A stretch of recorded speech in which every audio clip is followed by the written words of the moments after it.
한국이 다행스럽게도 중동 원정 첫 경기를 무사히 승리로 마쳤습니다. 천신만고해라고 해야겠죠. 선수들은 우선 이기고 나면 그 순간은 졸전의 기억은 사라지고 사기가 충전이 됩니다. 그게 정말 다행입니다. 손흥민도 브런던 더비를 앞두고 기분 좋게 준비할 수 있을 테니까요. 그런데 80분이 될 때쯤에는 손흥민이 그냥 주저앉아 쓰러질까봐 걱정될 정도였습니다. 아니, 이기고 있는 중이어야 뭘 교체 좀 시키라고 하지.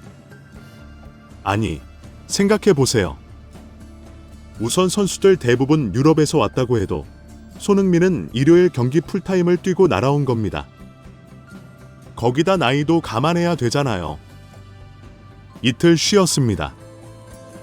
그런데 예상치 못한 졸전으로 홈에서 무승부를 하면서 풀타임을 뛰었어요. 거기다 15시간 또 날아가서 6시간 시차가 있는 곳에서 다시 적응을 하고 이제 35도 폭염 속에 훈련을 하고 경기 때도 34도 있었습니다. 거기다 손흥민 스타일 아시잖아요. 그냥 막무가내로 열심히 해요. 경기장에서 쓰러져도 좋다는 듯 빠르게 승기를 잡아야 손흥민을 쉬기도 할 텐데 시작은 좋았잖아요. 선수들이 모두 멀티 포지션인 듯 정말 유기적으로 잘 돌아갔습니다. 그리고 전반전 황희찬의 멋진 선제골도 터졌습니다. 이어서도 계속 밀어붙였던 한국이었죠. 번의 개선을 시킨다고 조금 기대할 뻔했습니다. 그런데 선수들이 그렇게 격하게 뛴 것도 아니에요. 많은 거리를 스프린트 걸듯 한 게 아니니까요. 그런데 30분쯤에 오만이 밀고 들어오니까 전반 추가 시간에 안타까운 실점이 나오면서 불안감을 주었습니다. 솔직히 그런 자책골 있을 수 있잖아요. 정말 실점이 문제가 아니라 실점하기까지의 과정이 정말 좋지 않았습니다. 또다시 대등한 팀처럼 밀렸으니 홍 감독은 경기 후 기자회견에서 그 부분을 인정하고 그 원인이 수비 라인이 내려앉아 있으면서 한국 진영에서 머물게 되었다라고 했는데 내려앉고 싶어서 내려앉았겠냐고요? 오만이 밀고 올라오는 걸 중원에서 차단시킬 수 있는 전략이 필요한데 크게 없는 한국인 상황입니다. 그리고 이어서 후반 35분 무득점. 진짜 참사 각이었지만 약 50분 동안은 분명 심각했기 때문에 이건 진짜 냉정하게 실패한 경기라고 보는 게 맞지 않을까요? 물론 본인이 맞고 난 후에 정확히 훈련이 3번도 안 했을 것입니다. 선수들 개인의 회복이 더 급선무였습니다. 테니까요. 단번에 완성형 팀이 되길 바라는 건 아닙니다. 그게 어떻게 되겠어요? 말이 안 되죠. 그런데 어떤 변화와 무엇을 하려고 하는지를 알 수 없다는 거, 그게 가장 큰 문제인 거죠. 그게 홍 감독은 전체적으로 좋았다고 하니까 앞으로 2년 동안 계속 비난만 받을 상황. 솔직히 클린스만 엄청 비판했고 그 비판은 전술이 없다는 것에 대한 비판이었다고요. 솔직히 결과론이지만 능력이라고 할 수 없죠. 경기를 보는 눈, 현재 상황, 판단해야 할 게 많습니다. 라인업부터 좀 볼까요? 왜 정승현이었습니까? 분명 저 같은 아마추어들도 오만이 피지컬이 높지 않은 거 다 알고 있었습니다. 오만의 공격력이 나쁘진 않지만 한국을 상대로 헤더골 넣는 거 쉽지 않아요. 정승현은 강한 피지컬의 선수들을 막을 때 필요한 선수 아닙니까? 아니, 호주랑 붙을 때나 필요하지. 결국 실점, 어떻게 합니까? 피지컬 좋은 본인이 넣어버렸잖아요. 오만을 높게 평가한 겁니까? 의욕에 더 넘쳐서 오히려 실점.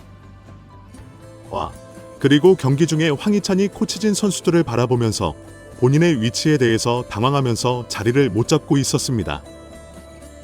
오만에 허용한 프리킥과 코너킥이 10개가 넘는데 너무 많은 거 아닙니까? 이런 상황은 언제나 찾아오기 때문에 전술까지 아니더라도 수비 부분은 충분히 보완할 수 있잖아요. 보세요. 자, 중국입니다. 중국 코너킥으로 실점하고 망했잖아. 실제로 사우디는 정말 그거 노렸습니다.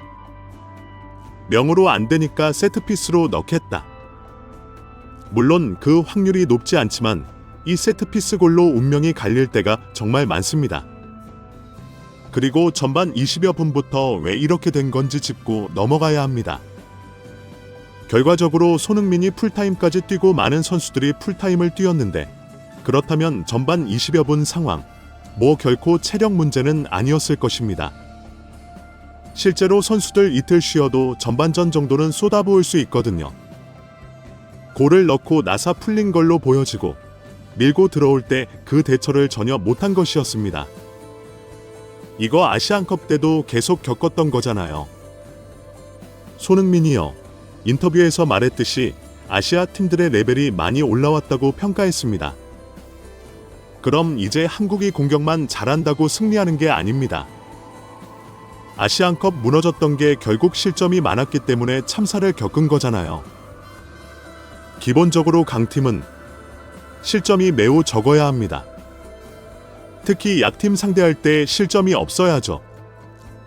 일본도 원정에서 바레인을 만났는데 아예 숨도 못 쉬게 만들어 버렸습니다. 팀은 아예 없고 코너킥 1개 허용. 네, 기회조차 주질 않았다는 겁니다.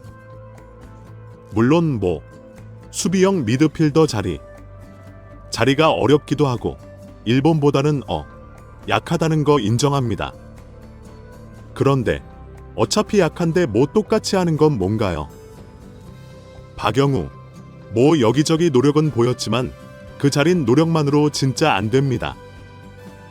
가장 중요한 자리일 수 있는데 흥민이 골을 넣고 나니까 영우를 교체하는데 아니 다시 그놈이야. 우선 정을 명단 제외를 시켰죠. 2대1로 겨우 앞서 있다고 생각하니까 정우영을 투입한다. 이 정도면 최종 예선 성적만 급급한 감독일 뿐이고 한국의 축구 레벨이 올라갈 기회 자체가 없게 되는 거잖아요. 지금 인맥 축구라는 엄청난 비판을 받고 있는데 박영도 인맥. 거기다 박영도 나이가 적지 않아요. 이 정도 선수로 안 된다는 거 축구 팬들 다 알고 있습니다. 손흥민이 역전골을 넣은 시간은 82분이었습니다. 이후에 선수 교체는 손흥민을 뺀 공격수 2명을 교체했습니다. 오만이 체력이 바닥이 난 건 보였나 봐요. 그런데 한국도 체력이 바닥나 있었잖아요. 손흥민을 톱으로 뒀다면 양민혁 충분히 투입할 수 있는 타이밍이었습니다. 홍 감독은 그 어떤 신선함도 주지 못한 겁니다. 결국 전체적으로 보면 본인이 국민들에게 진 게 맞았다는 걸 보여주기 위한, 아니 본인을 위한 경기를 한 겁니다. 다음이 이제 요르단과의 원정 경기인데 또 똑같이 경기할 겁니까? 아니, 복수해야 하잖아요. 그때는 이제 체력적으로 요르단을 밀린 상황에서 원정 경기입니다. 또 똑같이 할 거냐고요? 공격수들 유기적인 플레이가 아니라 미드필드 진영에서 유기적인 플레이가 가장 중요합니다. 근데요, 뭐 생각해봤습니다. 잘하면 어떻게 할까? 솔직히 좀 겁은 나더라고요. 요르단 원정에서 갑자기 수미를 파격적으로 바꾼다. 아니면 수미를 없앤다.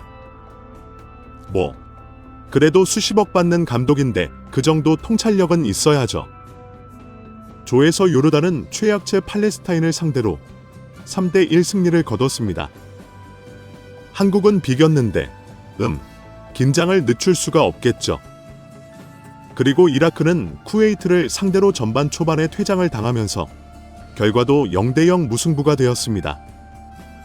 순위의 중요성은 우선 한 경기씩은 다 치러보고 얘기하죠.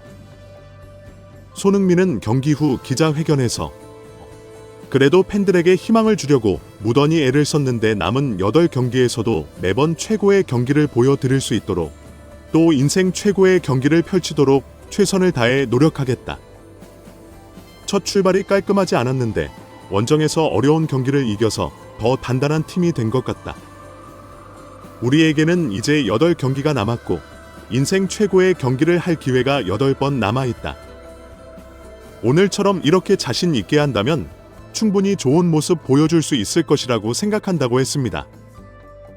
그리고 그라운드 상태가 너무 좋았다면서 거의 승리공을 오만하게 돌렸고 한국의 잔디도 개선되길 바라는 메시지를 남겼습니다. 10월에도 상암에서 하는 걸로 예정되어 있던데 과연 축협이 이 숙제를 잘 풀 수 있을까요? 걱정됩니다. 그리고 홍 감독 스스로도 라인이 내려왔다는 걸 파악이 됐다면 그냥 구경만 하지 말고 팀을 끌어올릴 수 있는 감독이 될 수 있게. 의구 이상 흰수고였습니다. 감사합니다.